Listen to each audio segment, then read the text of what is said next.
নমস্কার, আমি ইন্দ্রাণী, ইমপ্রেসিভ ইন্দ্রাণীতে আপনাদের অনেক অনেক স্বাগত। এই যে আমার কোলে রিশা। আজকে আমরা দেখে নিই মামনি আর খুশিদি মিলে কি করছে। ফুলের সমাহার দেখে বুঝতেই পারছেন যে শুরু হয়ে গেছে মালা গাঁথা। একটা মালা অনেকটা প্রায় গেঁথেও ফেলেছে।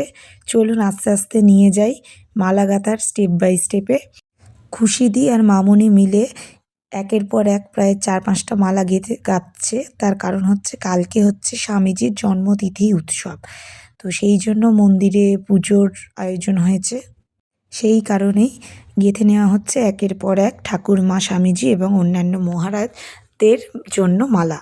ফুলগুলো দেখে বুঝতেই পারছেন আজকে খুশিদি বাজার থেকে খুব সুন্দর বড় বড় সাইজের ফুলগুলো নিয়ে এসেছে। খুশিদি আর মামনি তো মালা গাঁথার এক্সপার্ট, তো ওদেরই ভার পড়েছে মালাটা গেঁথে নেওয়ার জন্য। তাই জন্য ওরা সঠিক মাপ করে একদম টাইট করে মালাটা গেঁথে নিচ্ছে। দেখুন মালাটা এক্ষুনি তুলে ধরবে, কি সুন্দর মালাটা গাঁথা হয়েছে। খুবই সুন্দর লাগবে পরলে। কালকে পরে কেমন লাগছে সেটাও দেখাবো আমি আপনাদের। এখন আপনারা যদি আমার চ্যানেলে নতুন হয়ে থাকেন অবশ্যই চ্যানেলটি লাইক, শেয়ার এবং সাবস্ক্রাইব করে দেবেন। ভালো লাগলে কমেন্ট করে জানাবেন কিরম লাগছে আমার ব্লগ। আমি চ্যানেলটি একদমই নতুন খুলেছি, তাই জন্য আপনাদের এই সাপোর্টটা আমাকে অনেক অনেক এগিয়ে যেতে সাহায্য করবে। চলুন এবার তাহলে দেখে নিই কী সুন্দর মালাটা গাঁথা হয়েছে। খুশিদি আস্তে আস্তে দেখিয়ে দিচ্ছে আমাদের মালাগুলো সব কোনটা কার জন্য বানানো হয়েছে, সেটাও খুশিদির মুখ থেকেই আমরা ধীরে ধীরে করে শুনে নেব। কেমন? তাহলে চলুন জেনে নিই।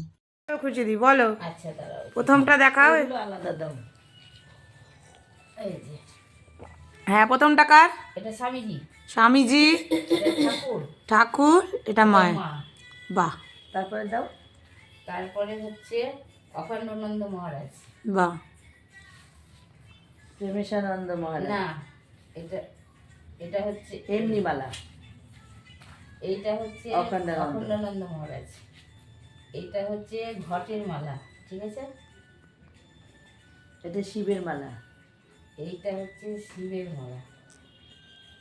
ওম নমঃ শিবায়। আর হাই, মালা গাঁথা কমপ্লিট। মালা গাঁথা কমপ্লিট। এরম করে দাও একটু, এরম করে। হ্যাঁ, মামনি হাই বলে দাও।